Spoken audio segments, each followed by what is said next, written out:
Bienvenue sur Africa 24 dans cette nouvelle édition du 12-15. Voici les titres de l'actualité. À quelques jours du scrutin présidentiel au Cameroun, le jeu des alliances et des coalitions s'intensifie. En plus des partis politiques, des personnalités de la vie publique affichent leur soutien aux candidats de manière officielle. Dans l'actualité également, la problématique de la réforme agraire fait son entrée dans le débat politique en Namibie. Le chef de l'État a récemment déclaré vouloir envisager le principe d'expropriation des terres.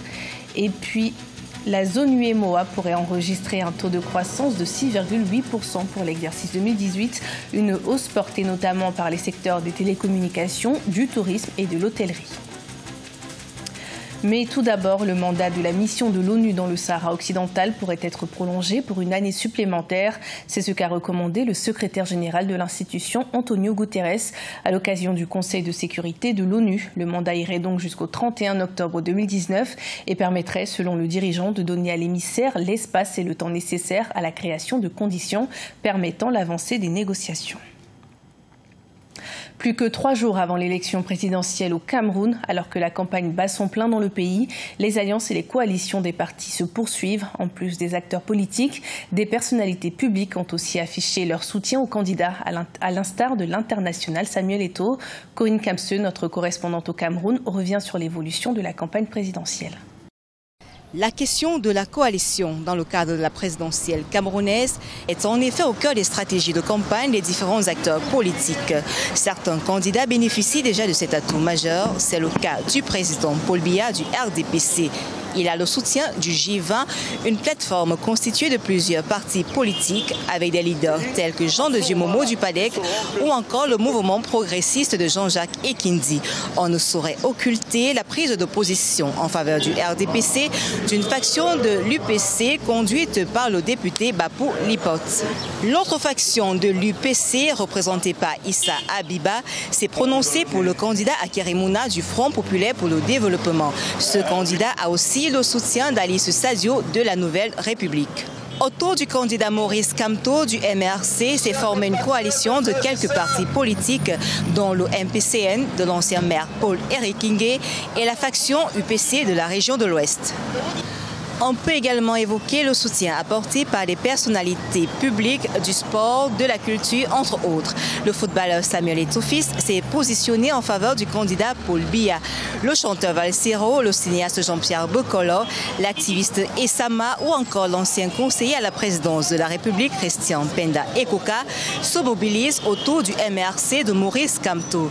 Akere Mouna peut, de son côté, bénéficier de l'aura de l'artiste engagé Longuet Longuet. Cependant, la coalition la plus attendue selon les observateurs nationaux et même internationaux est celle des partis de l'opposition en lice contre le RDPC. Les leaders se disent favorables à une forte coalition. Toutefois, les modalités pour la constituer posent problème. Les tractations sont en cours et en attendant cette ultime coalition, la course aux électeurs se poursuit. À l'occasion de la présidentielle à Madagascar, la charte de bonne conduite qui vise à inciter les prétendants à la magistrature suprême à respecter les principes fondateurs d'une élection démocratique et surtout à éviter une crise post-électorale à l'issue du scrutin du 7 novembre prochain ne fait pas l'unanimité. Seulement 6 signatures favorables ont été enregistrées. Pour les autres candidats, on enregistre 5 refus, 10 promesses d'engagement et 15 candidats qui s'interrogent encore ou qui n'ont pas révélé leur position. Au Bénin, interpellé le jeudi 27 septembre 2018, le porte-parole de l'initiative Niki, Sabi Sira Korogone, est fixé sur son sort. L'opposant au pouvoir a été condamné à 12 mois de prison et une amende de 3 millions de francs CFA pour des accusations d'incitation à la haine et de rébellion diffusées sur les réseaux sociaux. Ses partisans et soutiens politiques dénoncent un acharnement des autorités. Reportage de notre correspondant Lefty Ouno. Le jeune activiste béninois Sabi Sira Korogone a écopé de 12 mois de prison et d'une amende de 3 millions de francs CFA à la suite de sa comparution ce mardi 2 octobre 2018 devant le tribunal de Cotonou. À l'issue du procès, le porte-parole de l'initiative de Niki a été reconnu coupable des faits d'incitation à la haine et à la violence, incitation à la rébellion, injure avec une motivation raciste diffusée par les réseaux sociaux. Il lui a été reproché l'infraction de provocation à la haine et à la violence sur le fondement de l'article 552 du code numérique. Les faits reprochés aux mises en cause remontent à une sortie politique d'un groupe de jeunes de 33 communes à Niki. Le ministère public avait requis 12 mois d'emprisonnement et une amende de 5 millions de francs CFA. Le juge décidera donc de lui infliger la peine maximale. Ses avocats qui ont plaidé pour sa relaxe n'obtiendront pas gain de cause. Je ne voulais pas livrer des moyens ici. On n'a pas pu nous apporter la preuve au dossier judiciaire qu'il a procédé à la publication, à la diffusion. Les chefs d'inculpation sont prévus par le Code du numérique, encore méconnu de bon nombre d'acteurs. Les avocats de la défense ont fait appel de la décision du tribunal de première instance afin que le dossier soit transmis à la cour d'appel. La question de l'expropriation des terres est au cœur du débat public en Namibie. À l'occasion d'une conférence nationale sur la terre ouverte du 1er au 5 octobre, le chef de l'État namibien a déclaré vouloir envisager le principe d'expropriation des terres, une réforme agraire qui fait l'objet de débats sous fond d'inégalités et de défis économiques. Des explications avec Siamlo Victoria Seji.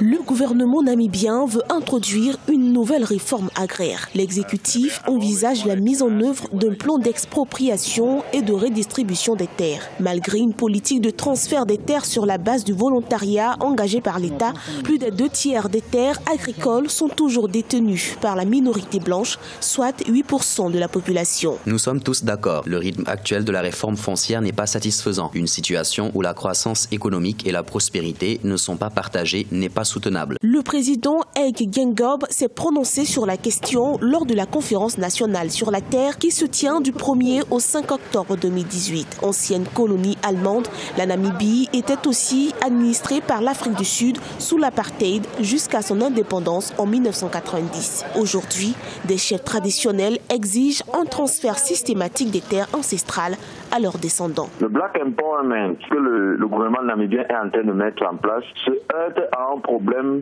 fondamental, celui de la valorisation des terres. Il faudrait que l'État s'assure de la capacité de rentabilisation des terres, c'est-à-dire il faudrait que les personnes à qui on cède des terres aient la capacité réelle et optimale de les exploiter. Pour apaiser d'éventuelles tensions suscitées par la future réforme, le chef de l'État envisage le recours au mécanisme constitutionnel, ce qui devrait permettre de parvenir à une égalité foncière.